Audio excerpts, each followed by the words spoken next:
Velkommen til endnu en episode af Ren Fitness podcasten, hvor at i dag, jamen, der skal vi egentlig snakke om et af jeres lytters forslag.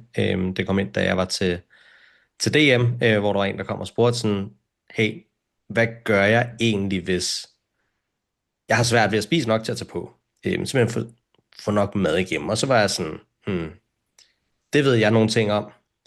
Og så tænkte jeg, hvem fanden kan jeg ændre sig med til det? Og så var jeg sådan lidt, Daniel. Jeg har set Daniel være rigtig, rigtig tung i Norge i sin tid. Han må have nogle fif. Så han slog helt sikkert med. Så derfor så har vi den gode Daniel Risgaard med her. Hvis man ser med på YouTube, jamen, så ser man, at han har den helt gode vinkel kørende. Han er blevet 32 nu, så han må godt have de lidt spændende vinkler. Men hvis du ligesom også er en med dig, så kunne judge alle de her fif, vi kan komme med, som jo helt sikkert ikke er særlig sundhedsfremmende. Så hvem bedre end det, end vores diætist Kyd. Så må vi se, om hun stadig er en del af teamet bagefter, eller hun bare rage-quitter, når vi ligesom for alvor giver den gas. Men hvordan står det til i to? Så godt, jeg sidder i bilen. Jeg sidder bare i bilen, så derfor det er ikke rage quit af teamet, jeg laver. Det er road rage, fordi der er simpelthen så meget fucking kø, når man bor i København ud af byen. Frygteligt. Ja, det er det, jeg har at sige. Ja, det går det godt. Snart på ferie. Hvad med dig, Kyd? Ja, altså, jeg er på prep, så jeg spiser, eller jeg har i hvert fald ikke svært ved at få spist det, jeg skal. Så det går stille og roligt. Anden uge på prepping. Det er super. Ja. Så du kommer faktisk ikke til at kende til de udfordringer, som det er, hvis jeg nævner fra de her stakkels styrkeløftere, som føler, at deres sværeste opgave er at spise? Ej, altså jeg har fandme aldrig haft svært ved at spise. Det må jeg bare ærligt erkende. Det er ikke et problem for mig. Men altså, så jeg kan komme med lidt fifs. Så må vi jo bare sige, så har du aldrig været tung nok, Kyd. Nej, men det har jeg. Jo. Jeg føler, jeg har haft mine tunge sådan, sæsoner. Men det er jo lidt mere sådan en yo-yo, ikke? Fordi alt efter, om man skal prep eller ej, så er man lidt tungere i en periode, og så er man sgu meget let i en periode, og ja. Fordi det, jeg ved fra den person, der ligesom stiller spørgsmålet her, og der, hvor jeg ved, det sådan oftest ligesom bliver en udfordring for en del styrkeløfter, så er det jo, når man skal op i en vægtklasse, og typisk, når man skal en vægtklasse op, ikke fordi kroppen ligesom bare hungrer efter at blive større, så man har svært ved at være i sin gamle vægtklasse, men man kan ligesom se en benefit af at blive tungere, jamen så er det jo oftest der, hvor kroppen godt kan eventuelt kæmpe lidt imod i forhold til ligesom at blive lidt tungere, og dermed simpelthen være i stand til at få spist nok. Så jeg tror, at du, Daniel, også skriver under på, at der nogle gange er de her oplevelser, hvor at man spiser egentlig mest af alt, fordi uret siger, nu er det tid til at spise, hvis du skal nå at få dine kalorier, og egentlig ikke, fordi du er sulten. Altså, jeg kan i hvert fald huske perioder, hvor jeg har gået næsten et år uden at være sulten. Så 100%. Det, som jeg synes er den største ting, det er, at når man har en vis enten aktivitetsniveau eller en vis højde og drøjde, så vil man en gang imellem, når man skal bygge muskelmasse, komme op i, at man virkelig bliver presset på at få nok mad indenbords. Og der, hvor jeg er lige nu, men der fordi jeg kører meget bil, og jeg har lav need, jamen, så er det ikke lige så svært for mig at presse kropsvægten op, som det var, da jeg var yngre. Der var en gang, jeg kan huske, at jeg skulle kæmpe for at komme op på 120. Når 120, det er, når jeg er tynd. Og der var også en gang, jeg skulle kæmpe for at komme på 130, hvor jeg aldrig rigtig nåede det, hvor nu har jeg været op på 131, og sådan, og jeg skal slet ikke presse citronen lige så meget. Så der er en stor del, der hedder, hvis du har svært ved at få nok mad, så skal du sænke dit need, hvis jeg skal være helt ærlig. Det er ikke så sundhedsfremmende. Det er godt nok at få gået sine skridt og få pulsen lidt op. Men det er sådan the fat man tip. Skal du være fed nemt, så er det bare lav mindre. Hvis jeg skal være helt ærlig. Altså de der gutter der skal i off-season, selvom de bare er under 100 kilo, spise 4.500 kalorier for at tage på. Det er vildt. Altså det er vildt, fordi jeg kan jo gain lige nu på 4.200 måske. Og jeg vejer trods alt 129 lige nu. Altså, men fordi jeg ikke er særlig aktiv, ikke?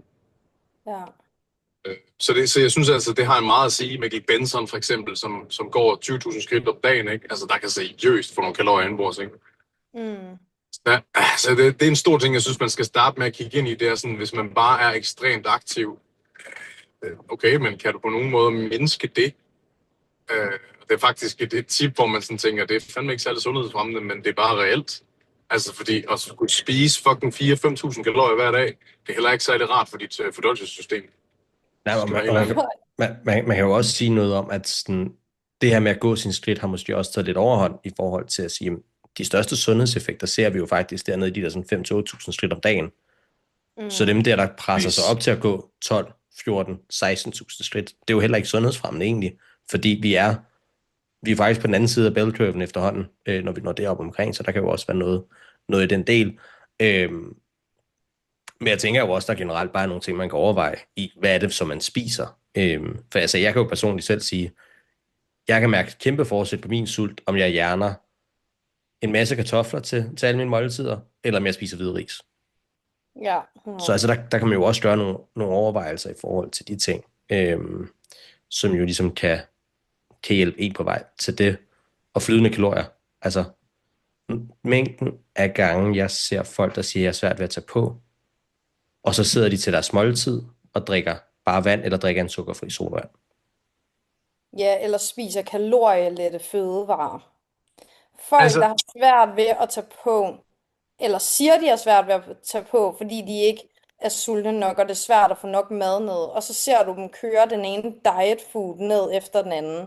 I stedet for en light dressing, så tag sgu da noget mayo eller et eller andet. Altså sådan, it ain't that fucking hard. Men prøv at høre, jeg er så enig, men jeg tror faktisk, at det er noget, der ligger sådan dybt i folk. Hvis du sådan er ind og ud af off-season, hvis vi skal tage vores kære kollega Christoffer, som kommer han til at have mig at sige det her, men da vi snakkede om til coachmødet om, at hvem der skulle lave den her podcast, og så sagde Chris, at så skulle jeg lære folk at have dårlige vaner. Og lige så rigtigt som det er, hvis man spiste ligesom mig og havde et mål om at tabe, så det var nok ikke så smart. Men jeg vil omvendt sige, du kan faktisk også godt have for taktiske, for diætvenlige vaner til, når du skal. Altså, jeg spiser mayonnaise, jeg spiser 12-14% hakket oksekød. Jeg er ikke bange for at spise sukker.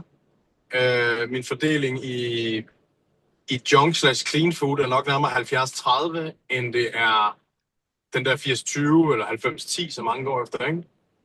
Altså, jeg skal bare være ærlig at sige, jeg tror også, der er nogen, der sætter sig i den her position selv, fordi de er sådan lidt... De har faktisk lidt svært ved at spise fede fødevarer. Altså sådan ægte, hvor at nogle gange, så burde man bare drikke den der liter kakao. Det har for eksempel Chris jo aldrig gjort. Altså, så det er sådan... Det er ikke et ondt ord om Chris, det handler om tendensen generelt, for Chris er jo ekstremt dygtig bodybuilder, og der er måske også noget i grund til, at han sjældent skal smide ret meget fedt, og måske fordi han aldrig bliver mega fed i off-season. Men der er bare noget der, altså man skal være mindre skeptisk og mindre kritisk i forhold til fødevarevalget. Altså, ja.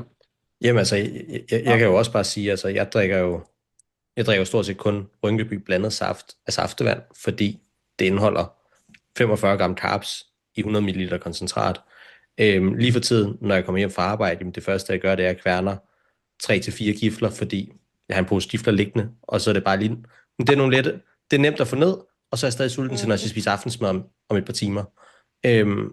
Altså det er sådan nogle små, simple ting, der kan være med til ligesom at bygge på arbejde. Der er gratis frugt. Jamen, når jeg har spist min frokost, så har jeg bare lige en banan med ind fra kontoret, fordi jeg lige har spist, så kan jeg stadig godt klemme den ned. Jeg er ikke nået til punktet, hvor det sådan for alvor for mit system ligesom er gået i gang med, at mæthedsfornemmelsen har ramt, så der ved jeg, at jeg kan nå at få den ind. No issue. Det er sådan nogle små ting, der ligesom kan være med til at bygge på af min erfaring fra at have strugglet med ligesom at få nok ind. Ja. Ja, og med det sagt, så skal man jo heller ikke leve af junk. Jeg tror også, der er nogen, der sådan tænker, at det er enten eller. Enten så er du på cut, lever ekstremt sådan sundt, og ellers så bulker du, og så er det bare, altså den der helt sådan onde, dirty bulk, hvor du også bare har det nederen i kroppen, for du får ikke rigtig nogen sådan næringsstoffer og sådan, fordi det hele bare er lidt sådan noget, ja, take away det hele, eller sådan, ikke? Så jeg tror også, der er den der balancegang, men måske lidt ligesom Daniel siger, er sådan en fordeling, der måske hedder sådan noget 70-30, og ikke bare sådan 100% det ene og 100% det andet.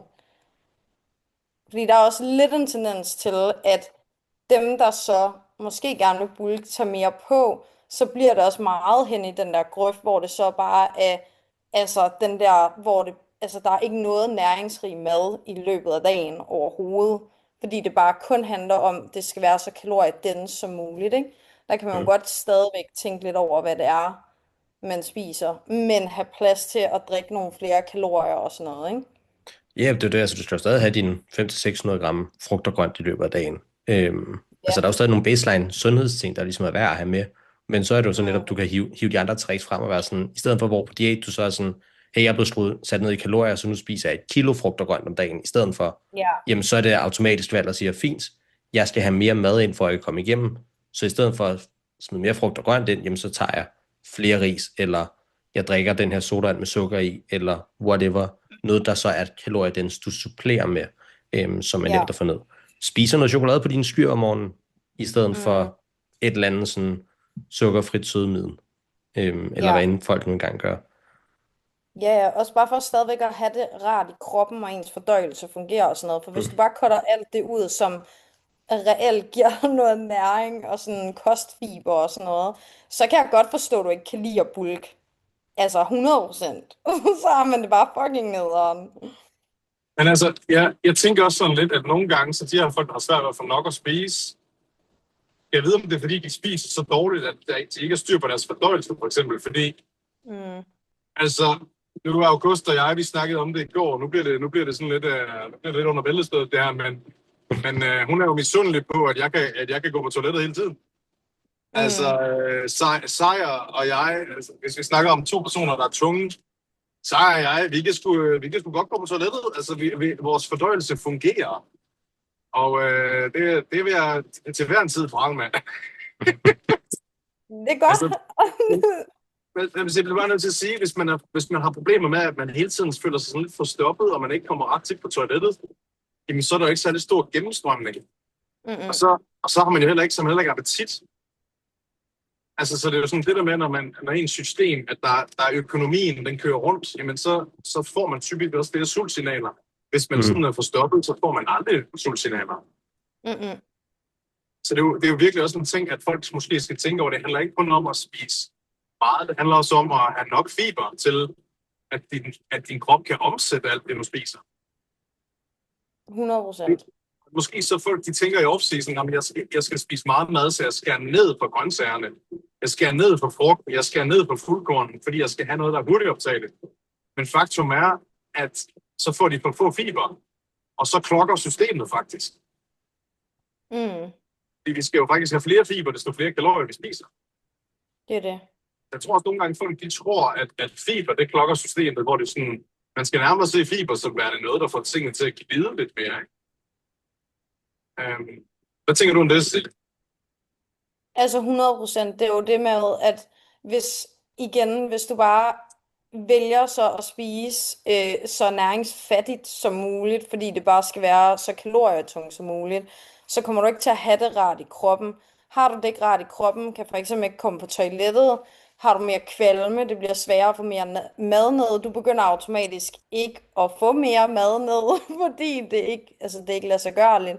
Og så bliver det bare sådan en ond rutsjebane, hvor du ikke rigtig sådan ender med at bulke, fordi du så ikke rigtig kan spise, og du har det helvede til, og ender med at være sådan, jeg har det dårligt i kroppen, automatisk føler du også, du ser dårligere ud, fordi du har det dårligt indvendigt.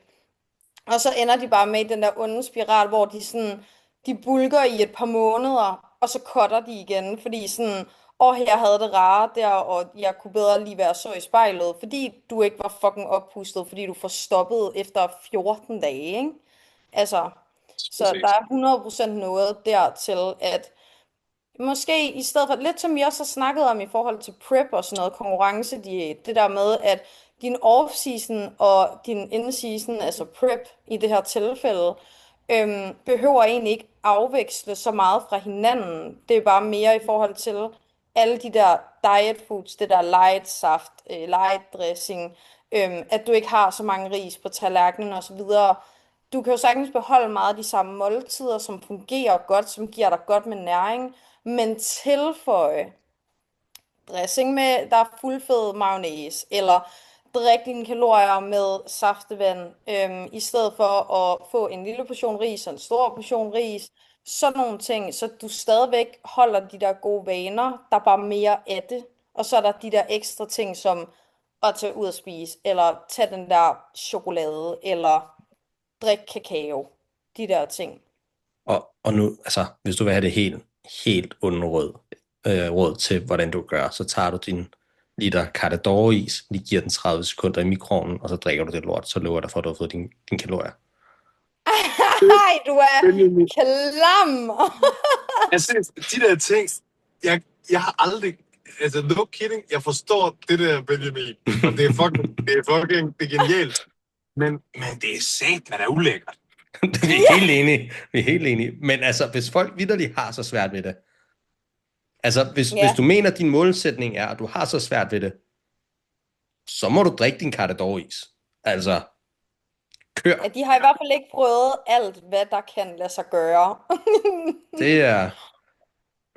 Altså, jeg vil bare sige, at jeg har det sådan lidt ambivalent, når folk siger, at de ikke kan spise nok, ikke? For prøv at tænke på, at der er folk i verden, som er hungersnød, og folk, der ikke kan leve, fordi de får så lidt at spise. Så det er lidt et luksusproblem for det første, ikke? Mm. Og så tror jeg også, altså nu siger jeg noget, og så kan folk hade mig. Jeg ved ikke, om folk sådan ægte giver dem alt, hvad de har. Nej.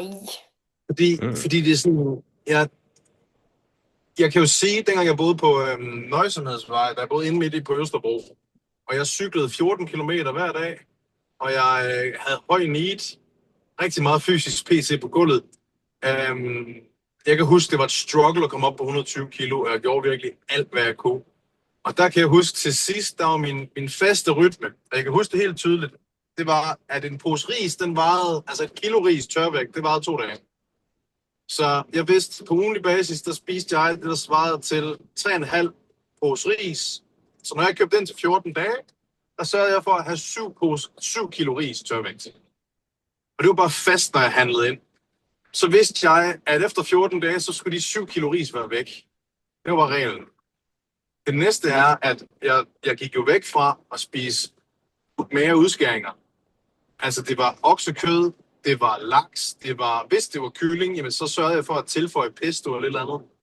Så sørgede jeg bare for, at jeg hver dag havde sådan en baseline for, at jeg skulle spise det her som minimum. Og hvad jeg så gjorde oveni, jamen, det var vitterligt bare alt, jeg kunne få indenbords. Så længe jeg tror måske 70-80% af min diæt, det var ris, det var oksekød, der var lavet grøntsager på toppen. Men det, jeg virkelig spiste meget af, det var jo den her slags fødevare, og hvis jeg så havde overskud til at spise slik, eller drikke juice, eller whatever it is oveni, så var det bare indtil, at jeg ikke kunne være i det. Og jeg kan jo huske min ekskæreste Linnea, hun synes, at jeg var klam nogle gange, for jeg lavede sådan nogle smoothies om aftenen, ikke? Med peanut butter, chokoladeprotein, mælk, pålægschokolade i, havregryn, altså de her 1000 kalorier shakes, ikke? Hvis man gør de her ting, så kan man altså rimelig hurtigt få mange kalorier ind på os. Ja. Og de folk, der gør brug af de tips, der ligesom har 3 faste måltider med ris, oksekød og så videre, får den der store shake, og de er ikke bange for at snakke på ting. Altså de færreste, der ikke kan gaine sig. Det bliver bare nødt til at sige. Ja. Altså det er sådan, jeg har. De der shakes, dem har jeg fandme lavet mange år. Jeg gør ikke noget af det her længere. Altså, jeg behøver slet ikke gøre de der ting længere, for jeg er så fucking inaktiv. Altså, du er virkelig inaktiv. Det er helt sygt. Jeg sidder på kontoret, hvis jeg ikke har PC, og så kører jeg i bil, hvis jeg ikke sidder på kontoret.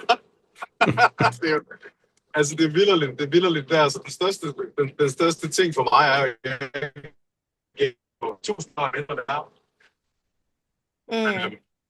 Hvad med dig, Cecilie? Hvordan griber du det an? For jeg tænker, som dude, der er det typisk, der er nogle flere kalorier, der skal til. Det er bare faktum.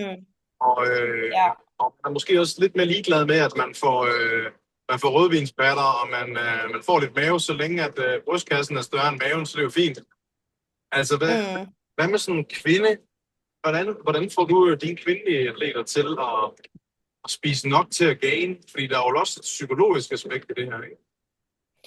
Jo, altså for det første, så er der jo ikke så mange kvinder, der ligger til at skulle spise altså så ekstremt meget, at de ikke kan få det ned. Altså sådan, der er ikke så mange kvinder, der skal ligge så højt i kalorieindtag. Så er det fordi, de har et eller andet exceptionelt højt aktivitetsniveau eller et eller andet. Og så er det jo så der, man kan gå ind og snakke om, kunne man måske skrue det lidt ned, hvis det var, at der var problemer med at spise nok mad, ikke? Men jeg tror mere, det er den der, altså det er helt klart det der psykologiske aspekt af det, fordi fuck, altså kvinder er så bange for at tage på. Det er helt vanvittigt. Men jeg tror også, det er fordi, at ofte den følelse, de får ved at tage på, eller sådan den oplevelse, de har med det, det er ofte også, at maven kan brokke sig lidt, fordi de så måske ikke er ops på stadigvæk at få nok fiber og sådan nogle ting, så de kommer måske ikke helt nok på toilettet. Det vil sige, at maven kommer til at være lidt mere udspilet, du er lidt mere væsket, og det er jo ikke rart for nogen.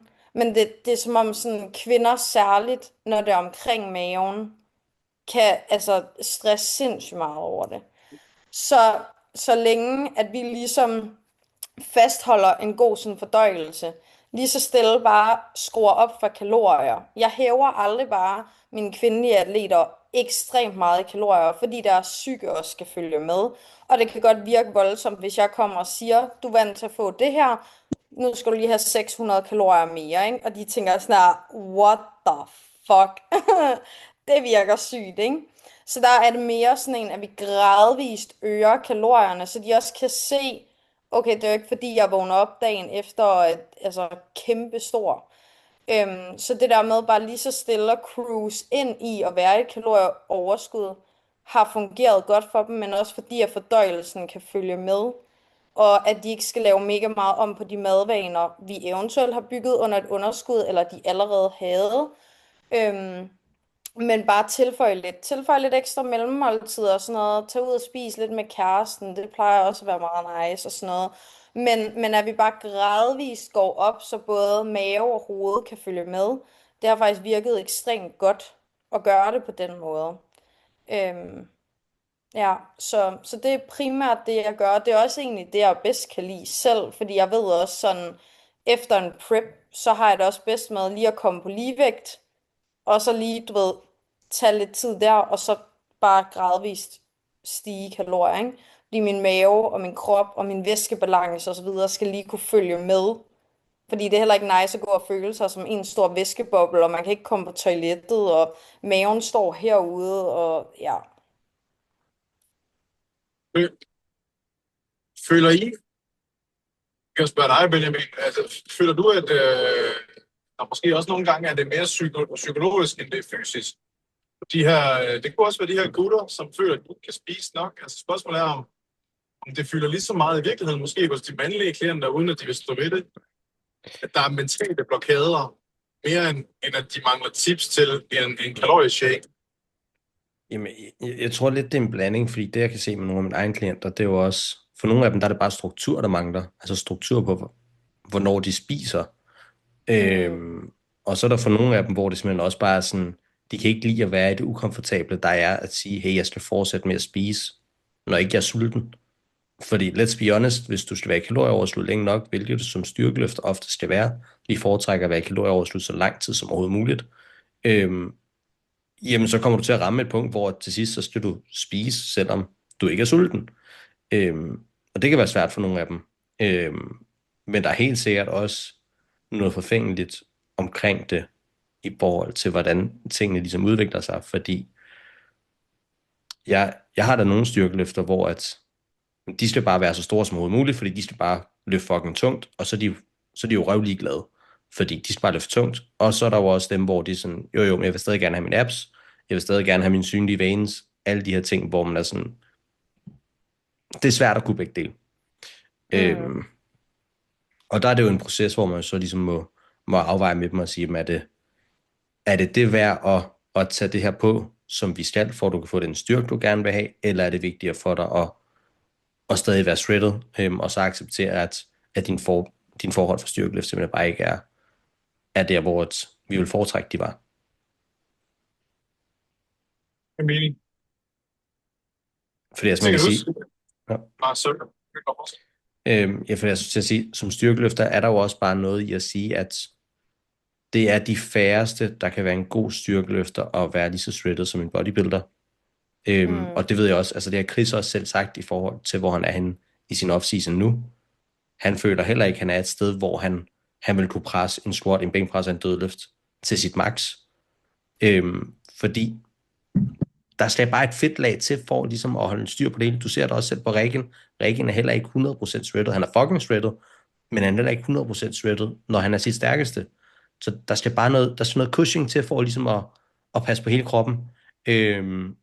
Og hvad vi ser, det er jo faktisk også, at Aston Ruska har lige vist, at nogle gange skal der faktisk lidt mere cushing til, hvis du gerne vil presse din squat og din bænkpres, simpelthen bare fordi, at når du sætter dig ned i bunden af squatten, jamen muskelmassen sidder egentlig sådan ret fast på dig hele vejen igennem, men hvis du har noget fedtmasse, jamen, så kan kroppen ligesom støtte lidt bedre på sig selv, du har mere stabilitet, og som vi jo ved fra træning generelt set, jo mere stabil du er, desto hårdere kan du presse.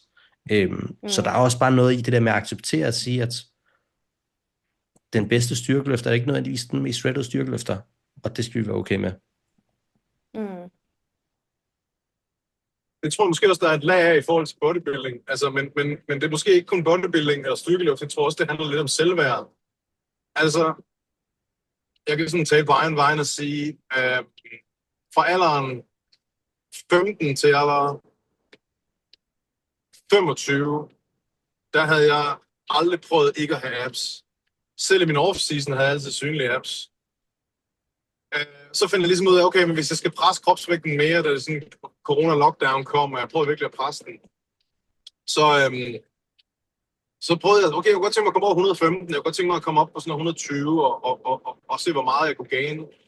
Og i starten, jeg kan huske, der var et photoshoot med DN Coaching, hvor der blev taget et billede af mig i en stram, sådan en langærmet blå t-shirt, hvor min mave, den stak ret meget ud. Og jeg kan huske, at jeg dengang havde bare sådan, det postede vi ikke lige i billedet.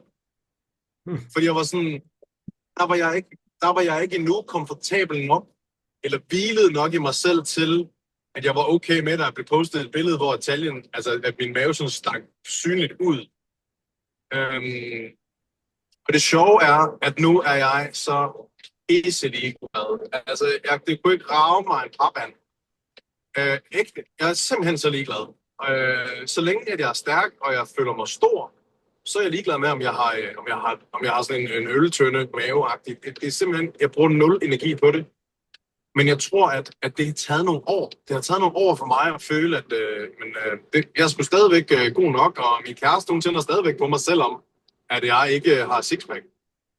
Altså, og det er faktisk en ting, det der, at jeg føler, at der er mange, der ikke 100% kan hvile i, ikke at være lidt hakket at sige på. Jeg ved ikke, om I tænker, at det også har noget, fordi det behøver ikke kun handle om performance, det kan også handle om sådan en velvære, selvværs ting, at det er sådan, ja.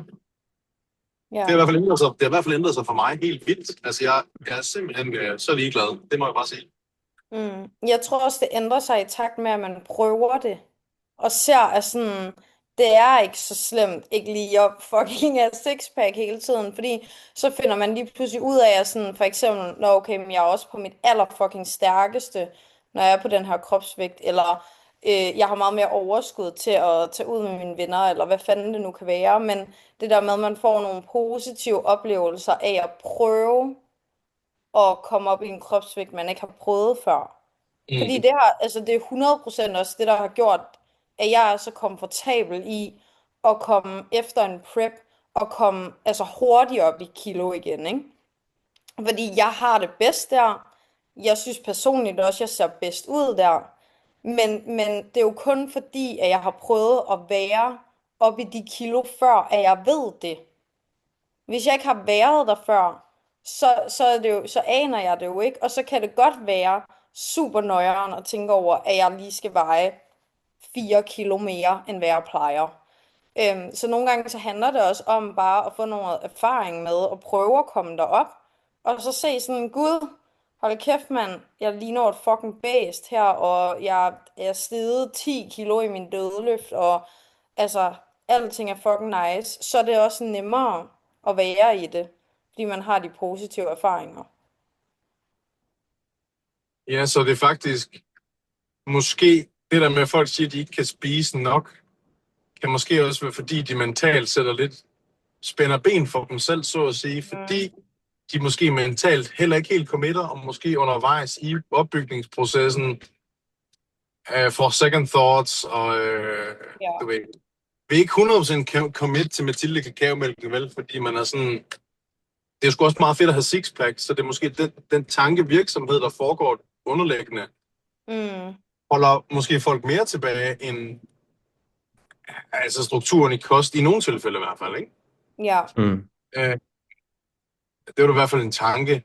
Men har du ikke sådan, altså jeg synes jo, det er et meget sjovt eksempel med jer to, fordi jeg tænker jo meget over, Cecilie, at sådan en som dig, med den, jeg har faktisk snakket med min klient Christian om det, det er jo lidt sjovt, fordi han er jo en herre fra Hakkebøf, og han træner ned i Power nogle gange med mig, og han ser dig, og han ved, hvem du er, fordi jeg jo snakker med ham. Han kender sådan også sådan ren fitnessvirksomhed, og har fulgt med, jeg synes, det er super spændende. Og han siger sådan, men om det ikke, han i tale sat det der med, om det ikke var svært at skulle være sådan hakket hele tiden, ligesom du er. Så forklarer jeg ham, at du også vekslede i form. Ja. Altså, nogle gange mere hakket end andre, men jeg sagde også til ham sådan her, jeg tror også, at det er noget, som Cecilie bruger tankevirksomhed på, fordi at der er rigtig mange folk, for eksempel nede i Power, eller på sociale medier, eller klienter, der ser dig, Cecilie, og tænker, det er så fedt ud det der, når du hakker. Så er der også en eller anden form for pres, men også bare, det er bare dejligt, at folk de roser en, der gør, at man måske ikke er helt lige så klar på at skulle tage 10 kilo på, når man skal gain igen. Altså, jeg får altid mange flere komplimenter, når jeg ser sådan her ud. Når jeg har Jo. Altså mange flere. Der er mange flere, der skriver på Insta. Der er mange flere, der kommer over i Power. Jeg aldrig har snakket før. Og sådan her, fuck, du ser vild ud og sådan noget. Som ikke kommer hen, når jeg er min off-season og ser normal ud. Så jeg forstår 100% godt, at folk kan blive afhængige af det der. Men jeg tror, så snart man har været i det, og ved, hvor kontrolleret du skal være omkring din kost for at se sådan ud hele tiden, så ved du også, jeg kan ikke se sådan her ud hele tiden. Fordi it ain't fucking worth it. Så det er også sådan en... Men jeg kan godt forstå, at folk kan blive afhængige af det. Det er jo også noget, vi har snakket meget om op til konkurrencer og sådan noget, at man kan blive meget afhængig af, at folk virkelig sådan preacher en og roser en hele tiden, fordi du er out of the ordinary. Du ser anderledes ud. Du skiller dig ud i mængden, fordi du har streger i dine fucking skuldre, og du ser vanvittig ud og har sixpack, ikke? Og du blander måske lidt mere ind i mængden, når du er oppe i en normal fedtprocent, ikke? Ja. Er det noget, du aktivt tænker over, Benjamin, som træner? Altså det der med sådan, hvordan den måde, man selv ser ud på, om det er noget, man sådan... Er der noget af det, der også stammer fra, at man sådan skal leve op til det der image med, at man er træner, eller om man er træner, eller om man er atlet, men det der med, at man er kendt for at være hende der ser vild ud, eller kendt for at være ham der sådan er fucking stærk, så man har ikke lyst til at være ham der lige pludselig bliver tynd, fordi man kan bedre lige spille paddle, eller man kan ikke lide at være hende der tager mere fedtprocent på, fordi man er hende der plejer at have abs, ikke? Er det noget, I tænker over? 100%. Altså det spiller jo ind, fordi at folk ser jo op til en. Så altså jeg ved da også lige nu, altså selvfølgelig er jeg ikke lige så svættet, som jeg gerne vil være, men jeg har et performance goal, jeg ved, jeg skal opnå, og jeg ved, hvad der skal til. Og det betyder bare, at for at opnå det performance goal, jamen, så er jeg nødt til at gaine de kilo, der skal til lige nu, fordi jeg ved, det er det, der er nødvendigt, for at jeg får den styrke, jeg gerne vil have. Og så er det andet noget, man kan optimere på den anden side af det. Fordi det er jo ikke fordi, at vi som styrkeløfter for eksempel jo ikke skal sætte sig højde for at sige, okay, vi vil også gerne sørge for, at vi holder styr på, hvor meget fedtmasse vi har. Men helt sikkert er det en kamp, man som træner også hele tiden har i forhold til, at det er jo, som Kyder også siger, hvis du gerne vil have opmærksomhed på sociale medier, jamen så er du bare nødt til at være så shredded som muligt. It's the sad truth. Fordi hvis ikke du er ressource og squatter de tungeste vægter, der nogensinde er squattet, jamen så falder du bare lidt i mængden.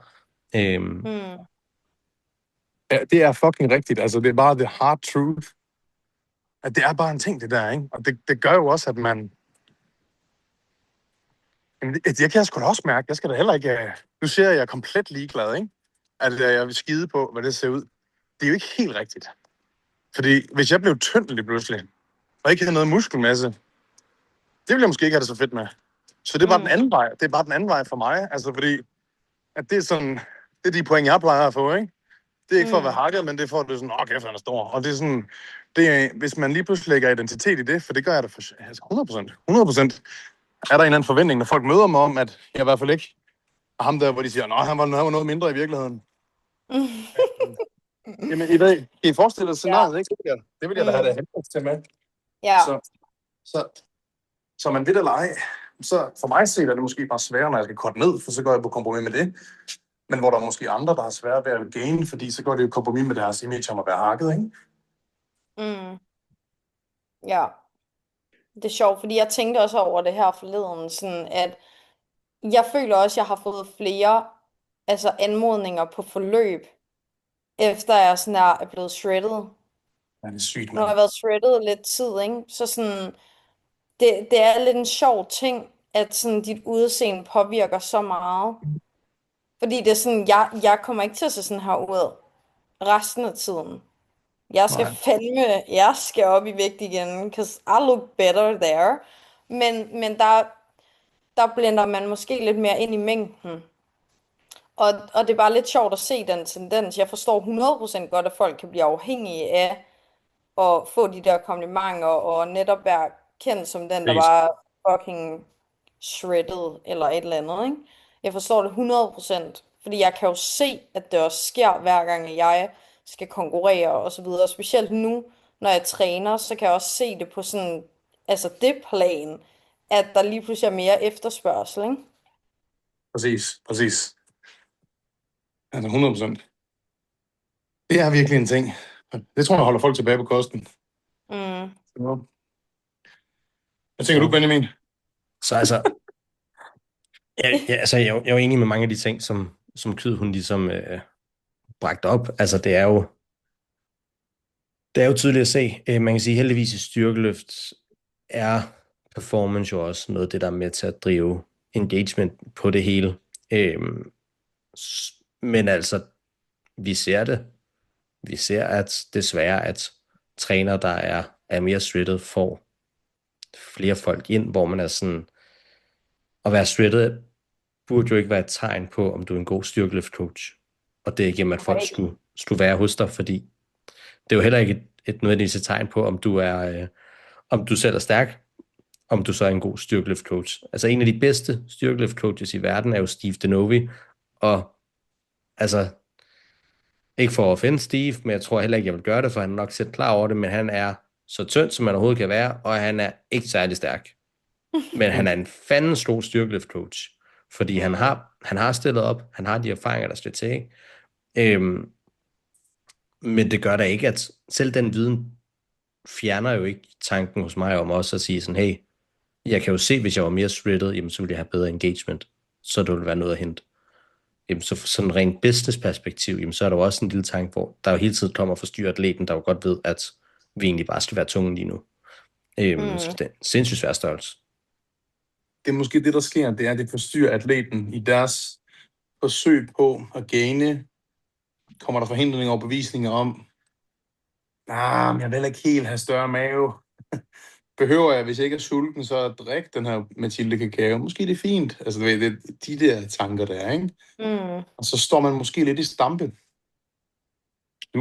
Nu er, hvis vi kigger bare på den gængse her for Hakkebøf, jamen så, altså, Cecilie, du er pro inden for bikini fitness. Benjamin, du er ekstremt stærk. Jeg træner også på højt niveau, selvom jeg ikke konkurrerer. Og jeg tror, at for os kan det selvfølgelig være nemmere for en større identitet i det der med, at folk forstår, at man er i proces, måske. Altså forestil dig scenariet med, folk har sådan lidt forstået, at man har lidt en off-season og en in-season, eller du ved, når du bulker du nu-agtig. Fordi i vores omgangskreds er vi dem, der ved noget om træning, så hvis vi er lidt bulky, så kan folk måske også tænke, at det må være meningen, fordi de ved, hvad de laver, eller folk omkring en forstår det. Men jeg kunne forestille mig, hvis man nu er en privatperson, som dyrker styrkeløft, og der er sgu ikke rigtig andre kollegaer, der træner, og det eneste, de ser, det er, at ens dobbelthatten bliver større, maven stikker mere ud. Altså, den der forståelse for, at der er processer, hvor man ikke bare skal være hakket, når man har en personlig træner, når man har coach på, ikke? Altså, burde du ikke blive tyndere, du har den der træner? Altså, de forstår måske ikke, at der er tid til også at gene, ikke? Tænker jeg ikke også det? Altså sådan, måske holder det også folk lidt tilbage på at embrace bulken, ikke? Jeg tror også, at det der måske også kan holde folk tilbage, det er, når de hører ordet bulk, så tænker de jo bare, at de skal blive altså nærmest bare sådan overvægtige. Hvor det er sådan, det er jo ikke fordi, at vi beder dig om at ligge i så stort et kalorieoverskud, at du tager 1 kilo på hver 3. dag. Altså sådan, det er jo ikke det, man mener med, når vi skal være i et kalorieoverskud, når vi måske skal bulke for at blive stærkere. Jeg tror også, det er fordi, at folk ser det som en meget sådan aggressiv bulk måske. Altså sådan, i stedet for bare at tænke, okay, man ligger bare i, det behøver ikke være et kæmpe kalorieoverskud, man kører. Det behøver heller ikke at være sådan, du skal bare tage så meget fedt på som muligt. Det er jo ikke det, vi søger. Vi fedtrykker for helvede heller ikke. Det gør dig jo ikke stærkere. Så jeg tror måske også, at folk nogle gange kan have en forkert opfattelse af, hvad det vil sige at bulke eller være i en off-season. Og det kan måske også skræmme folk lidt, fordi de tænker, jamen så er det den ekstrem, at man skal gå til. Men det er det jo ikke nødvendigvis overhovedet. Nej, det er sjovt, fordi når du siger ordet off-season, så kan jeg ikke lade være med også at tænke, at implicit, der lyder det, som om man er off. Det er jo ikke. Ja, og det er faktisk det, der er lidt sjovt, fordi det tror jeg også, alle her kan skrive under på, når man så er et kalorieunderskud, så er man sharp med kosten. Jeg er 100% mere skarp med kosten, når jeg er underskud, end når jeg er overskud. Når jeg er overskud, så æder jeg bare. Altså, jeg kunne da sikkert godt optimere min proteintiming, jeg kunne sikkert også godt optimere størrelsesforholdet på måltiderne, og det er da også ikke sikkert, at jeg får 2,2 gram protein per kilo kropsvægt altid, når jeg er i off-season overhovedet, eller 1,5 gram, eller hvad den anbefaling lige nu egentlig er, ikke? Men når jeg er på diæt, så er jeg fucking sharp.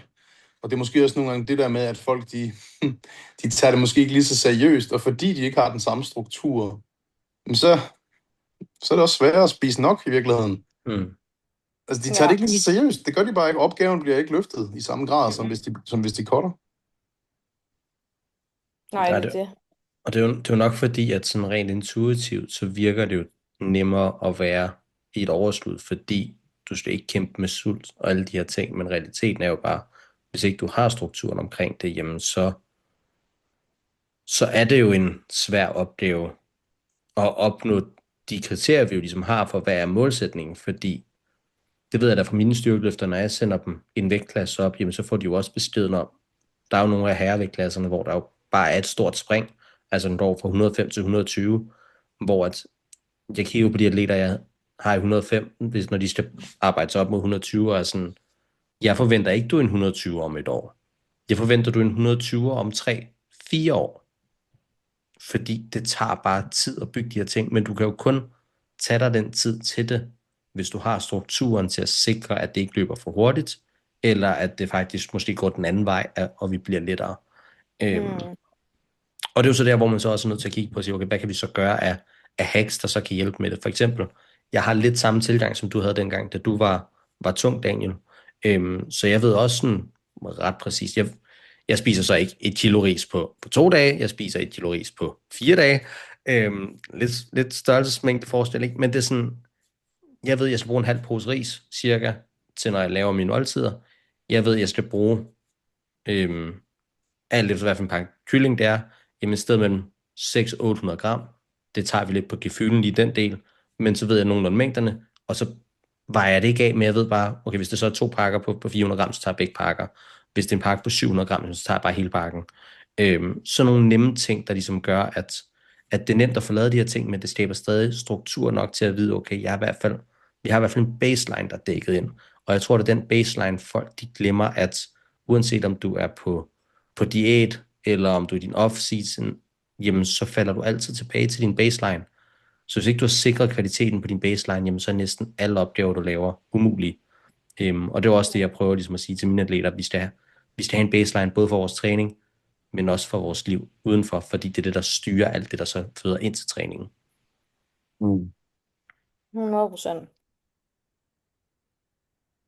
Har I nogle ting, I sådan gør, hvis jeg har klienter, der ikke tracker? Altså sådan, der sådan siger til dem, sådan, hvad kan de gøre aktivt med kost for at sikre, at de får nok at spise? Altså sådan, det er jo et rigtig godt eksempel, Benjamin, det du gør der. Men er der andre ting? Fordi jeg begynder sådan lidt at tænke i de baner, hvad fanden er det, jeg har mine til at gøre? Altså noget, jeg virkelig tænker over, det er jo sådan, på træningsdage kan jeg godt lide, at man har fået x antal kalorier ind.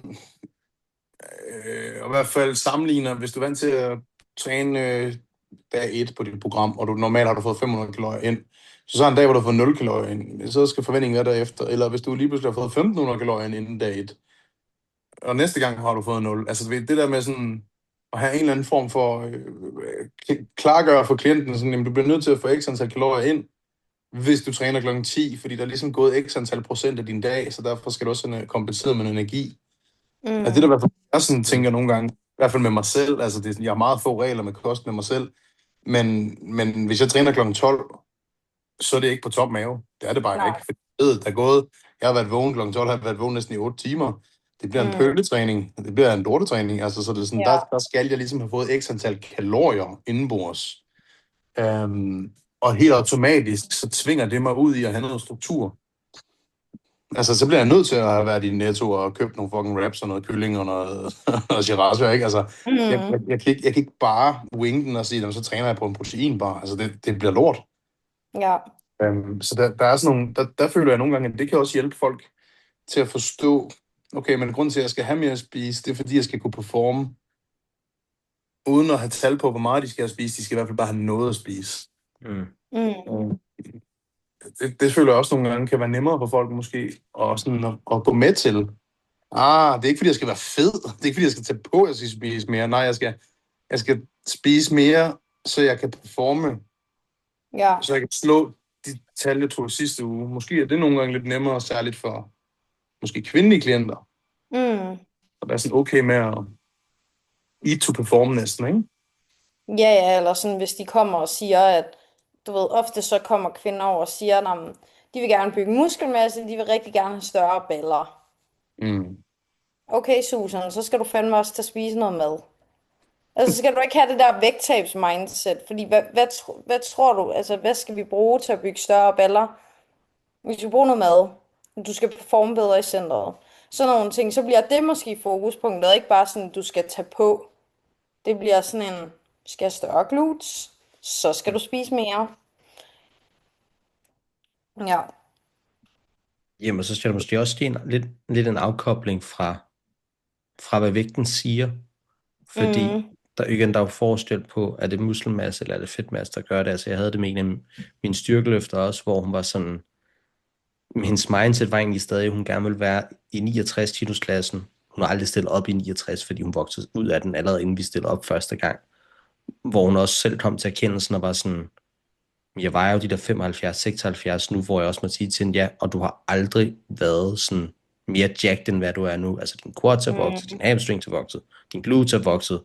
Kig på din fucking skulder, der er ved at kravle ud af din t-shirt. Og simpelthen være nødt til at sige til hende, også det at være sådan, det kommer til at være en langvarig proces med at være allerede nu forberede dig på at sige, at inden du er færdig med at konkurrere, mindre du stopper i dag, så kommer du nok til at være en minus 84'er. Fordi du vokser stadig. Og så ligesom også begynde at have det der mindset, der ligesom siger, at måske skal vi ikke kigge så meget på, hvad vægten siger, vi skal mere se på, hvordan udvikler kroppen sig.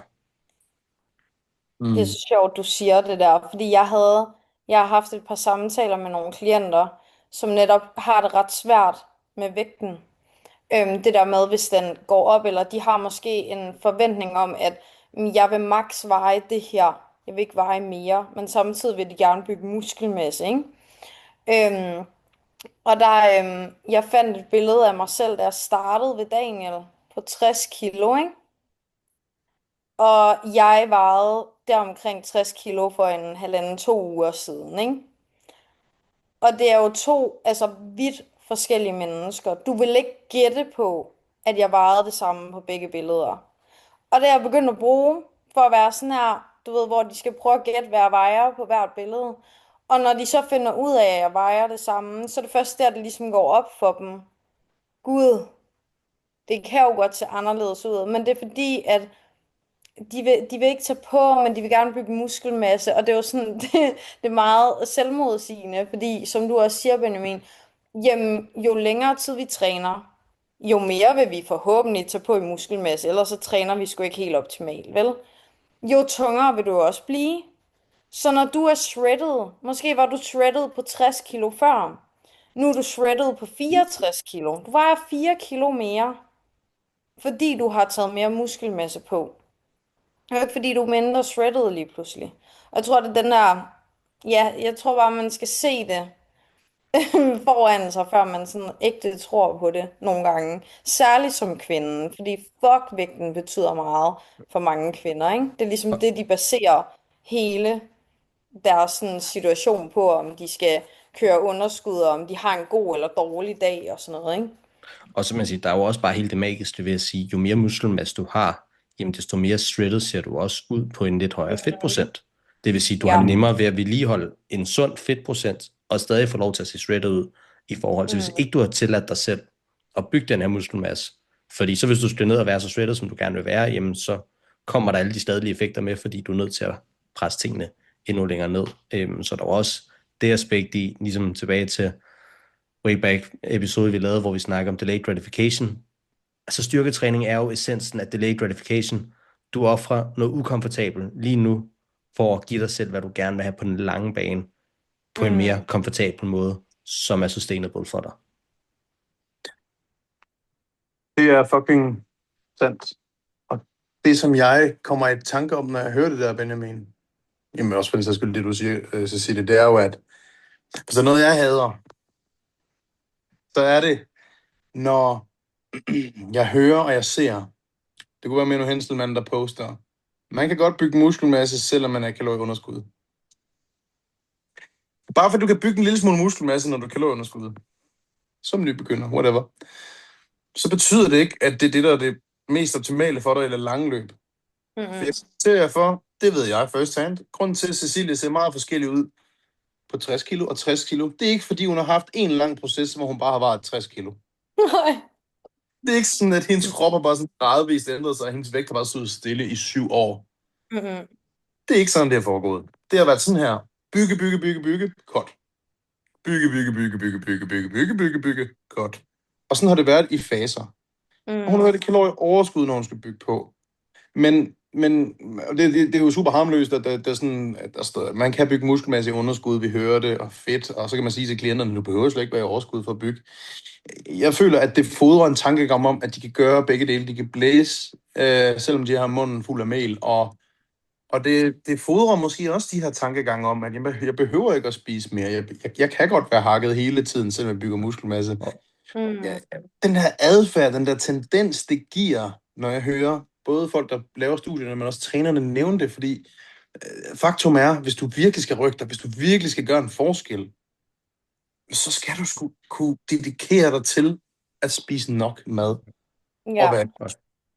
Og jeg hørte faktisk Eric Helms komme med en genial kommentar til alt det der, fordi det var de seneste episode af Mads podcasten, hvor han også var sådan, ja, du er samlet set i kalorieunderskud, men det, der sker for, at du bygger muskelmassen, det er, at du forbrænder fedt, som indeholder væsentligt flere kalorier, end hvad din lean body mass gør.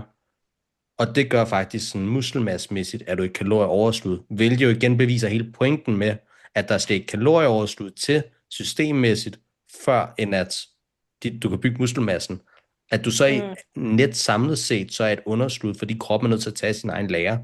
Det er jo, hvad det er. Men det viser jo også processen med at sige, okay, hvis du vil give kroppen de optimale forudsætninger for at bygge den her muskelmasse, jamen så stopper du med at spille energi på at forbrænde din fedtmasse, og giver den bare det, der skal til for at kunne levere på det. Men det kan så også give dig roen i at sige, når du så skal korte ned, hvis du gør det ordentligt, jamen så er det jo heller ikke, fordi du bare bliver helt tynd, og al din muskelmasse er væk. Du har mulighed for at bibeholde den.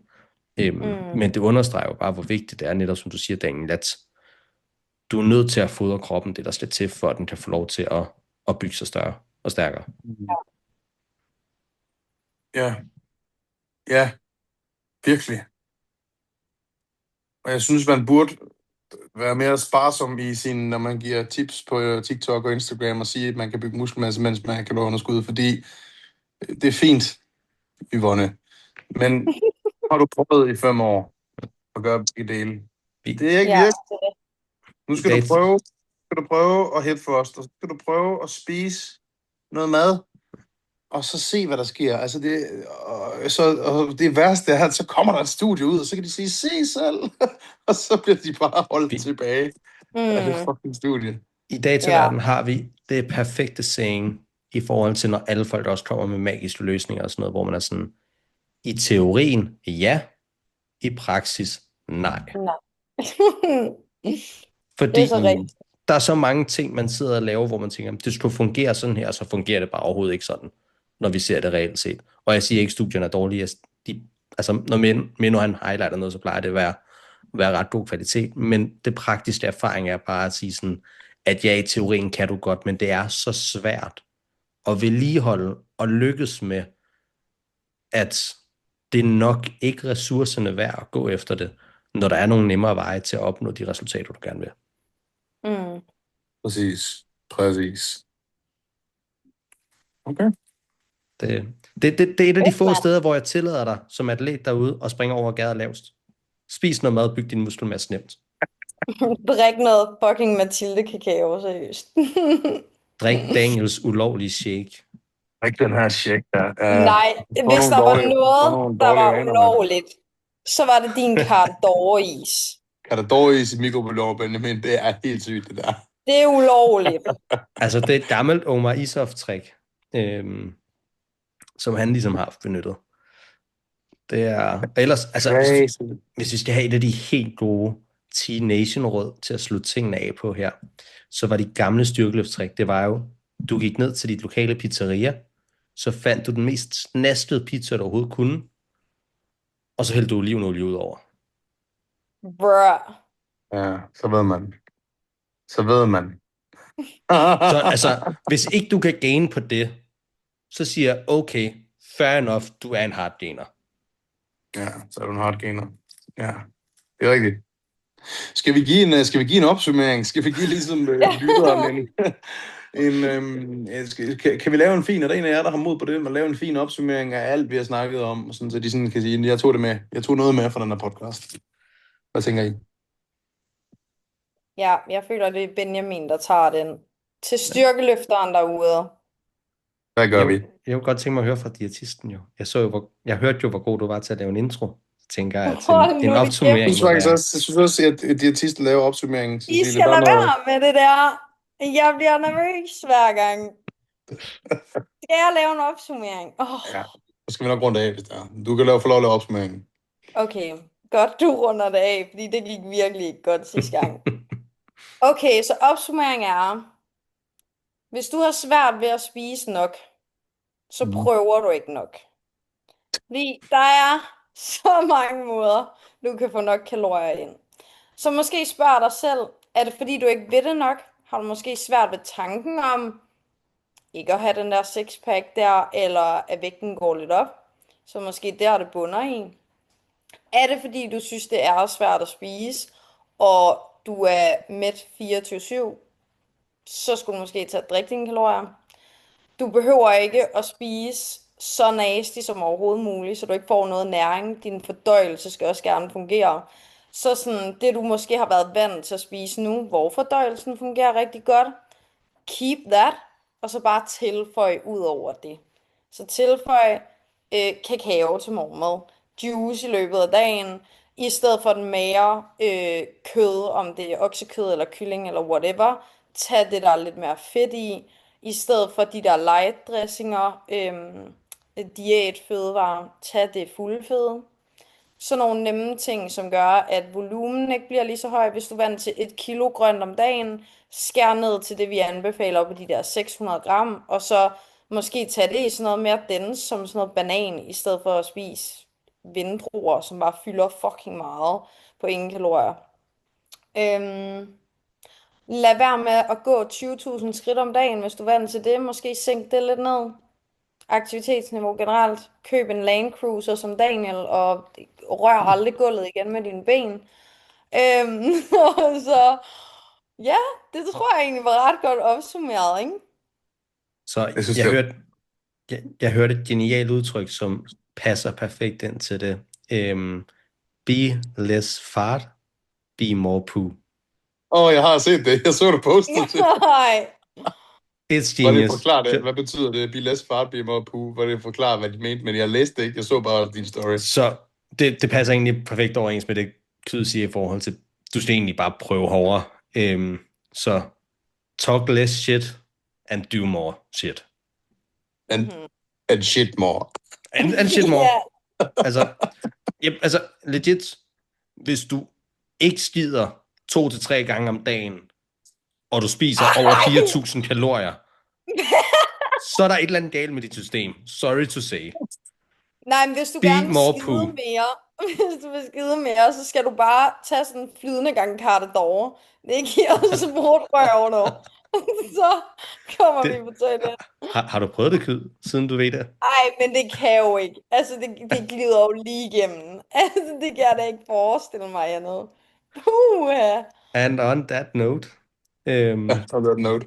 så tænker jeg, at vi vil sige tak, fordi I lyttede med denne gang. Som altid, jamen, så kommer der lidt poop stories med, når Kyd er indover. She's known for that. Hver gang. Poop queen. It's poop queen. Skriv ned i kommentaren, hvis I tænker, at det skal være Kyds nye Instagram-handle. Så er jeg sikker på, at vi godt kan få en overtale til det. Ja, det men bliver ellers... en t-shirt. Jeg skriver lige ned, at Augusta, hun kommer til det, når vi laver introen her, der skal stå et eller andet hashtag poop queen. Ja. Men ellers, altså som sagt, tak fordi I lyttede med. Shout out til vores sponsor på podcasten, Richmond Hotel, hvor I kan bruge koden RENFITNESS12 til at spare lidt penge. Og det er især relevant lige nu, fordi der er jo 1. august Rigsgaard Blueprints, som jo foregår på Richmond Hotel, så det er jo en oplagt mulighed at kunne dukke op, både til seminaret, men faktisk også kunne overnatte det sted, hvor det ligesom foregår. Du har Powerhouse lige ved siden af, så du også kan få lov til at træne, mens du så er i København. Så oplagt mulighed for ligesom at kunne gøre begge dele. Og vi sætter stor pris på, hvis I bruger koden og støtter podcasten. Præcis. Og ellers, der er en, han vil sige noget. Han vil bryde ind. Nej, jeg vil bare sige, at vi har faktisk lavet en deal, der gør, at man kan træne gratis. Hvis man kommer til seminaret, så kan man træne gratis i Power i den weekend. Endnu bedre. Full circle. Så altså, det er jo bare, hvis I lytter med til den her del, så ved I det, så ved I at få en gratis træning. Så hvis I kan se, I dukker op til seminaret, og I betaler for jeres træning, hvilket jeg tænker, Lærke og Jonas sætter stor pris på, jamen så er det simpelthen, fordi I ikke lytter nok med i vores podcast. Så koster det jo bare jer lidt. Men ellers så har I det gratis fif der. Men ellers som altid, vi sætter stor pris på, hvis I vil subscribe på diverse podcast-apps. Giv os en rating, 5 stjerner. Vi kan godt lide 5 stjerner. Jeg har ikke været inde at tjekke for nylig, men folk plejer at give os 5 stjerner. Så i bedste Trump-nær, jamen så giv os 5 stjerner. Ellers så sender vi Trump efter jer. YouTube, like, subscribe, kommenter gerne. Del med jeres venner, hvis I tænker, at det har været brugbart. Og ellers, jamen som altid, tak fordi I lytter med, og vi tales ved i næste episode.